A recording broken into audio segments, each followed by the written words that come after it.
My name is Eleanor Smith. I've been married for 5 years.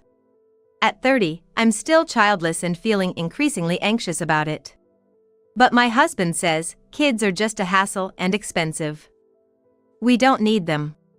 Let's buy a house instead. He talks about it as casually as if he's suggesting getting a pet. No second-hand homes for me. It's gotta be a new build. And once it's built, my mom's gonna move in with us.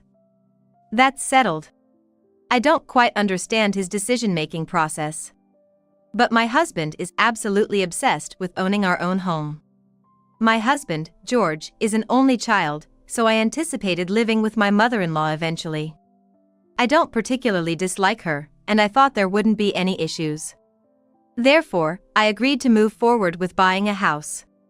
We carefully planned the layout to ensure a peaceful family life, even paying attention to things like the direction the house faces. The home we built is something I'm satisfied with. And so, my mother-in-law moved in, marking the start of our new family setup. However, problems started to emerge as soon as we began living together. My mother-in-law's personality, which I hadn't noticed in our infrequent meetings, became glaringly obvious. She wouldn't return my morning greetings, re-cleaned areas I had already tidied up, and criticized the way I cut vegetables in the kitchen. If I did it her way, the next time she'd insist on something entirely different. Maybe she's just trying to teach me. But then again, maybe she forgets what she said due to her age. I tried to think that way. However, as time passed, I started to wonder if bothering her daughter-in-law was her hobby. She always had something to complain about, no matter how trivial. She constantly nitpicked everything I did. Whenever I tried to take a shower, she would try to do so at the same time, or she would decide to leave the house at the same time I planned to. She even said that staying home was my duty as a daughter-in-law, so I was forced to change my plans. I eventually spoke to George about these issues, but he wouldn't listen and even yelled at me for speaking ill of his mother. Half a year passed, and both George and his mother stopped speaking to me altogether. It's like I don't exist, with no conversation or interaction. My mother-in-law talks cheerfully with my husband, but the moment I enter the room, they both fall silent. When I sit at the table for meals, she lets out a big sigh. The vibe's off, isn't it? Speaking of which, since Eleanor's not here, I gotta say, she's really incompetent. George, why'd you marry such a woman? Living with her is driving me nuts. Something happened?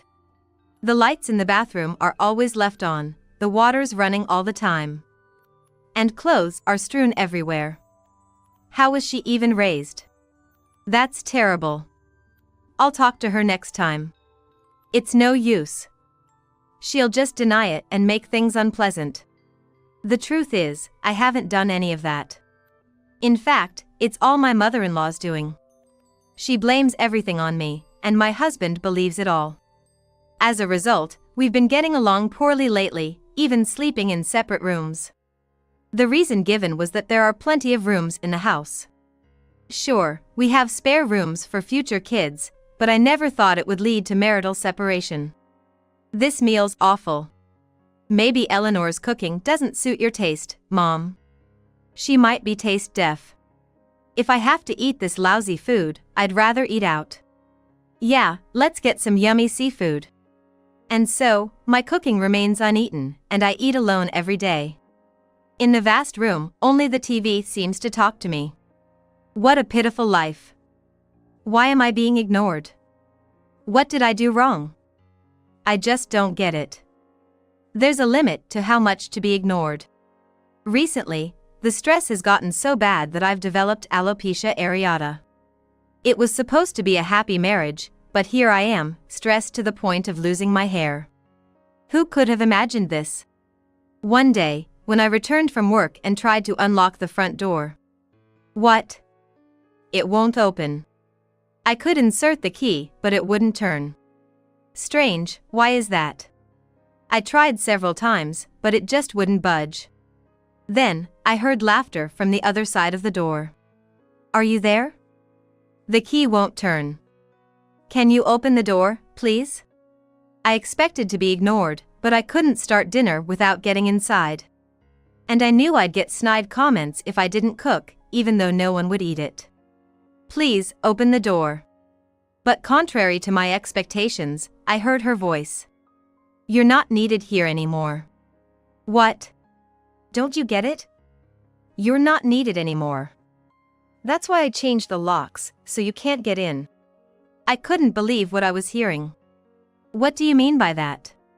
"It's simple. This is no longer your home. So, please go somewhere else." After that, I heard nothing more from my mother-in-law. "What's going on?" I muttered, bewildered as I returned to my car. I tried calling my husband. But even though the phone rang, he didn't pick up. No matter how many times I called, there was no answer, leading me to suspect that he and his mother were in cahoots. Knowing those two, it must be true. They're really going to this extent to drive me away, which is just too much. If they wanted me out, they should have discussed divorce, but there was no talk of that. No choice, I guess I'll stay at a motel for the night. I resigned and drove to the motel. Lying in bed, I felt even more confused. I hadn't done anything to deserve this treatment. In fact, I had been the one putting up with things. I tried contacting my mother-in-law again. And also my husband. But to no avail. I tried calling at different times, even when I thought my husband would be home, but he still didn't answer. What's happening? Do they want to break up? If so, they need to tell me because I can't understand without any communication. Days turned into a week, and I still couldn't reach either of them.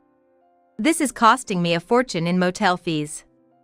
I don't want to worry Mom, but I have no choice but to go back home. So, I decided to return to my parents' home for the time being. But that house is mine, too. If this continues, I'll keep paying the mortgage without living there. This is ridiculous. After much thought, I decided it was pointless to keep paying the mortgage and resolved to sell the house. I contacted a friend who was a realtor, and they said they could quickly sell it. Well, it's bound to be lower than the purchase price, considering it's been 3 years. I reasoned with myself, preparing to hand it over to the realtor. It's not fair to sell the house without telling George and his mother. If they were suddenly told to vacate, they'd be in trouble too. Even though they had done the same to me, I couldn't bring myself to do it when I thought about their predicament. I'll just text them on Messenger, and if they don't read it, then I'll go through with it. I can't keep taking care of everything forever. So, I messaged my husband and his mother about my decision to sell the house, expecting to be ignored. But surprisingly, right after sending the message, I got a reply from my mother-in-law. "What the heck is this? Hi, it's been a while. How dare you say such a cliché?" Well, I couldn't think of any other way. What's this all about? Why are you selling the house? It doesn't make sense to keep paying the mortgage when I'm not living there. You're supposed to pay it, aren't you? Why should I? Because you built that house. True, but then I guess it's my decision to sell it, right? That's ridiculous. We're living here. That's why I'm telling you about it now. I wouldn't want you to be suddenly forced to leave. Of course. We'd have nowhere to go if you just kicked us out. I was in the same situation, you know. What are you talking about? About the time you changed the locks and I couldn't enter my own house. That was necessary. We really don't need you around. What an attitude. Even after doing such terrible things, she doesn't feel any guilt. Anyway, there's no need for me to keep paying the mortgage anymore. I'll be selling the house soon, so please prepare to move out. I won't allow that. Even after that, a flood of messages from my mother-in-law kept coming and pressing me hard. But I didn't respond to any of them, completely ignoring her messages. I've said what I needed to say, and whether they move out or not is their own decision. However, that night, my husband called. It seemed he thought I stopped replying because it was a text conversation. Hey! What's this all about? What do you mean? You must have heard from your mother. Besides, am I being kicked out of the house because you want a divorce? We're not talking about that right now. Don't change the subject. I won't allow you to sell the house. But this is my house. But the house is in my name, isn't it? In your name? What's that supposed to mean? Don't you remember when we were building the house, and we discussed whose name it would be in? You said you'd handle the living expenses, so the mortgage should be in my name. Oh, right. That's true. But what does that have to do with the ownership? Didn't you say it would be too much hassle to arrange the paperwork in your name? And when I said if the house was in your name, you'd have to pay the taxes, you didn't want that. So, you insisted it be in my name, remember? Yeah. I guess I did say that. But even if it's in your name, I'm living here. And we'd built this house together. But I, the owner, am not there. It's absurd to keep paying the mortgage after being kicked out. That's why I've decided to sell it. There's nothing odd about it. It's a house built for the family. Then are you going to take over the mortgage payments? If so, that's fine by me. Back then, my husband left everything to me. The house's title, the taxes, the paperwork, and the mortgage. Everything was made to come to me. Now that I can't enter the house, it's unnecessary for me. Don't be ridiculous. I'll never allow you to sell the house. Then let's have a proper discussion. If we continue living separately, it needs to be decided whether we get a divorce or not. My belongings are still there, after all. Above all, I don't like this uncertainty. All right, that makes sense. Come over tomorrow, then. So, I stepped into that house again, but I was faced with a shocking truth. Let's settle the divorce issue first. My husband said, presenting me with a blank divorce form. He probably searched for the website and downloaded it. He really intended to divorce. Staring at the divorce paper, I couldn't decide whether to sign it or not. Should I make it this easy to end the marriage? I had anticipated something like this, yet I hesitated. What's the matter? Hurry up and sign it. I can't be married to a woman who does things her own way. I disliked what you said yesterday, and that made me want to divorce for sure. So, it's all my fault, is it? What are you hesitating for? Take it quickly. Yes, hurry up and proceed with it. We don't need a selfish woman like you. That's when it happened. The front door opened, and a woman's voice said, "I'm home." Moreover, she entered the living room carrying bags filled with vegetables and meat. "Oh, do we have a guest?" "Sorry, I didn't notice," she said, noticing the divorce paper on the table and smiling unpleasantly. Ah, the ex-wife. Finally ready to agree to the divorce, right? Excuse me? You not divorcing George meant I couldn't marry him. Right, George. Wait, what does this mean? George always told me you wouldn't agree to the divorce. Of course, that makes sense. At your age, remarriage must be difficult. Clinging to the role of a wife, I get it. What are you talking about? What do you mean, what? You know George and I have been together for 3 years, right? What? 3 years. Around the time this house was built? Since then, George has been asking you for a divorce. But you just wouldn't agree, making it hard for me to marry him. Clinging to this house just because you want it. How greedy can you be? Listening to her, things started to make sense to me.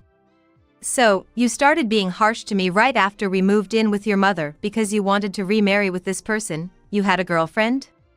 What? You didn't know? What do you mean? George, what is she talking about? Oh, she's just confused. Probably doesn't remember what we talked about. Ah, I see. That's why George was so tired of her. Yeah, that's right. Isn't it, Mom? That's right. George never liked you. So, you all have been deceiving me. No, it's not like we've been deceiving you. It shouldn't matter if she came into the house. You left on your own. Left on my own? You're the one who changed the locks and made sure I couldn't get in. But you still chose to leave. I see. I understand now. I took a divorce paper and put it in my bag. Then, I'll be selling this house. That's ridiculous. This is my house. The divorce has been decided. Since the house is in my name, it's my right to sell it or do whatever I please. No way. Then transfer the title to me. There's something called division of property in a divorce, right? Just give me the house and we can end this. Do you really think you can afford the mortgage on this house? What are you talking about? If you can pay, why can't I? Don't say something stupid. Really? Are you sure about this? Yeah, I don't care. Anyway, if the house stayed in your name, you'd do something bad with it. You're that kind of woman. All right, then. I'll give you the house in the property division, and I'll take the house savings. In exchange, I'll leave the furniture and household items. Well, okay. My husband had no idea how much the mortgage was. He never bothered to check. He didn't care about how much I had been paying each month. And now, with this other woman in the picture. Once this house is gone, he'll likely never own a house again. My husband must have thought he could win over the woman with the house as bait. Once the house is gone, it's clear she will look down on him. That's why, even if he has to give up his savings, he wants to keep the house. What a foolish man. The lowest of the low, he deserves to go to hell. A month later, I received a call from George. To my amazement, he was frantic about the mortgage not being paid. Hey! What's going on? The mortgage isn't paid. What? That's none of my business now.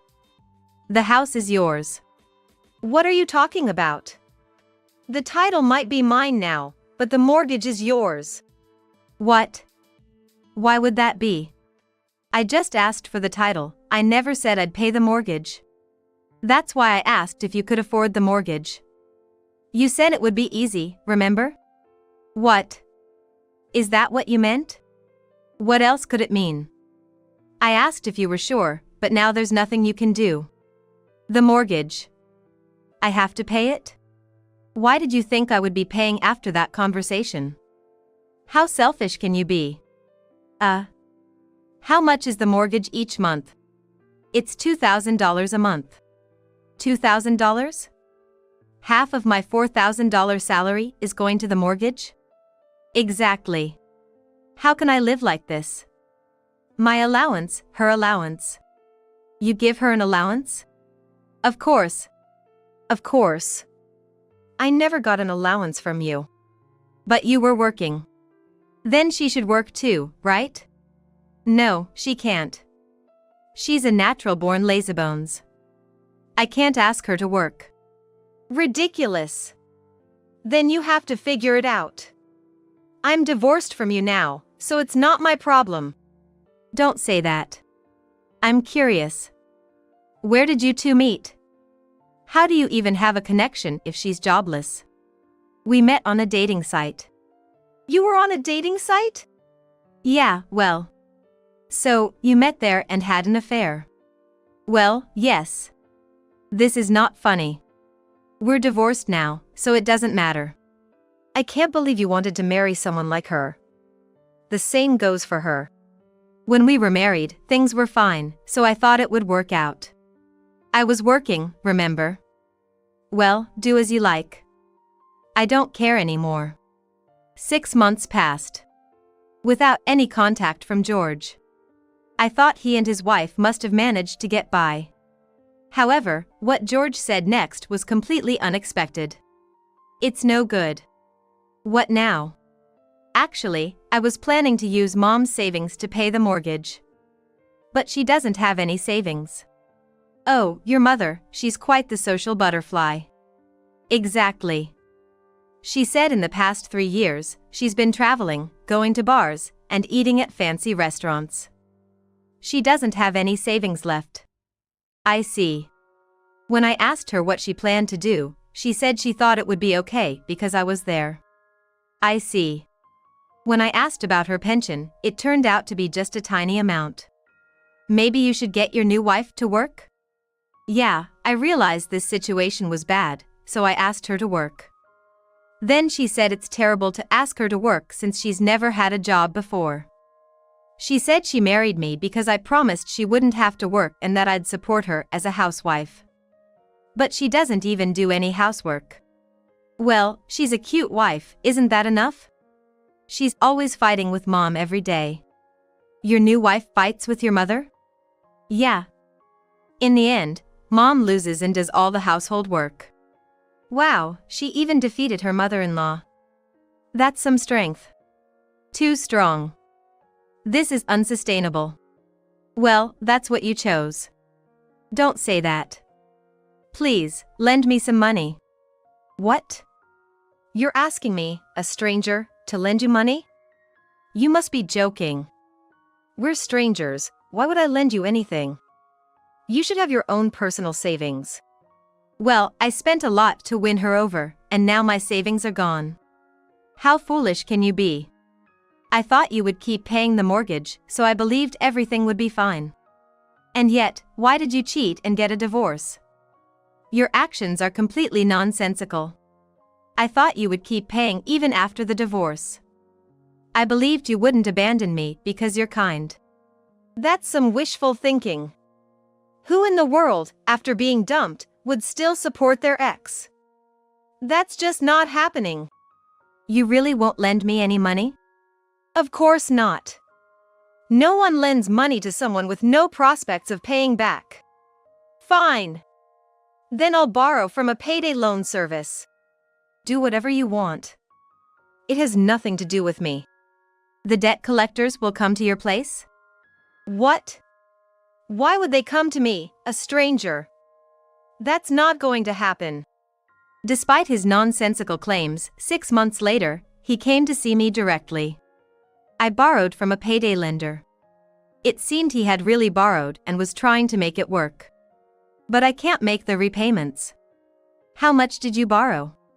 I borrowed enough for the short term, but then the next month's mortgage payment came, and I ended up with both the payday loan and the mortgage. That's to be expected. The debt collectors are relentless. I feel like I'm going bald. Interestingly, my alopecia had settled down, and my hair was growing back in. That must have been the result of my resolution to get divorced. I told the debt collectors to go to you since I couldn't pay, but they refused, saying the debt was mine. That's too obvious. Please help me, I'm desperate. George begged. Why not ask your new wife for help? She already left the house. What? You just got married and she left that quickly? She couldn't stand the situation, and she took all the little savings, anything that looked valuable, claiming it was her share of the property. Oh dear. And now the real estate agent is telling me to leave the house. Why? That woman, she used documents without permission and sold the house on her own. She ended up running off with everything. Oh dear. Your wife was smarter than you. Come on, help me out. No way. George and his mother eventually had to move into a shabby apartment. For a while, he seemed determined to find his runaway wife and recover the money from the house sale. However, despite all his efforts on the internet, he never saw her again. Eventually, tired George realized that he had to focus on repaying his debts. Despite both him and his mother working, she couldn't stand such a life and got hooked on a dating site for seniors, moving in with a man she met there and starting a new life. Quite resilient. And so, George was left with the harsh reality of his mortgage and debt collectors. He started working a night job in addition to his day job. Resigned to his fate, he focused on making regular payments. However, to make him suffer more for what he did to me, I demanded spousal support, which I hadn't claimed yet, $60,000. He protested, saying he couldn't pay, but when I threatened legal action through a lawyer, he somehow managed to pay. As a result, his debts increased and he's worn out. It's only fair, considering how much he made me suffer. And me? I'm still working. vowing not to fall for another foolish man who relies on a woman's earnings, and am currently searching for a new love.